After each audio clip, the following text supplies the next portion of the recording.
তো দেখুন বন্ধুরা, আজ চাইনিজ রাইস বানাচ্ছি, চাইনিজ ফ্রাইড রাইস।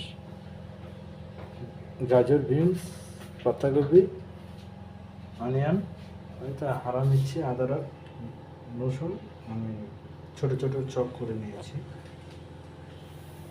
এবারে আমি কড়াতে দেবো। দেখো,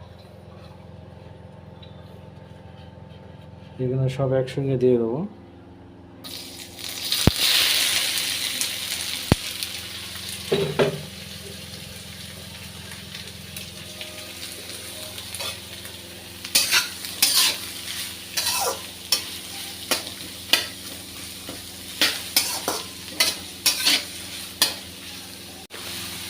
তো আমি এখানে এখন কম দিয়ে দেবো, বেবি কম।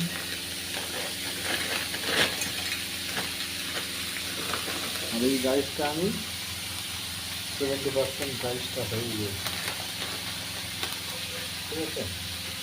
এই চাইনিজ রাইসের জন্য ভাতটা একটু শক্ত বানাতে হয়, নাহলে ভাতটা হয়ে যাবে। তো দেখতে থাকুন, এটা খেতে ভালো লাগে।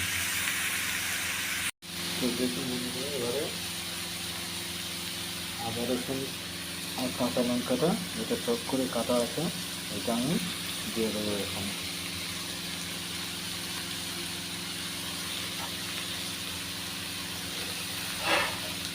দিয়ে এখন ভাজবো। ভাজা হয়ে গেলে ভাতটা এসে এক করে সস দেবো। দেখতে থাকুন। তো বন্ধুরা দেখুন, এবারে আমি এখানে একটু নুন দিয়ে দেবো, কারণ আগে আমি নুন দিয়েছিলাম। হ্যাঁ, ভাতে নুন দেওয়া আছে। দিয়ে এবারে সবজিটা ভাজা ভাজা হয়ে এসেছে। চাইনিজ সবজি বেশি ভাজে না। এবারে এই রাইসটা দিয়ে দিলাম, ভাতটা দিয়ে দিলাম।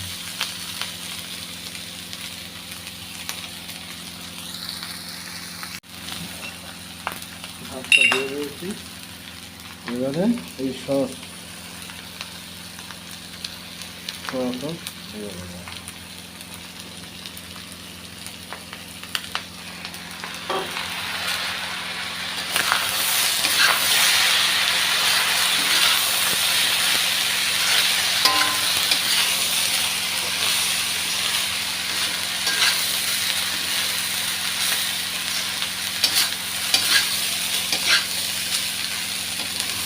এটা খেতে খুবই সুন্দর লাগে, আপনাদের পরে বানিয়ে খেয়ে দেখবেন।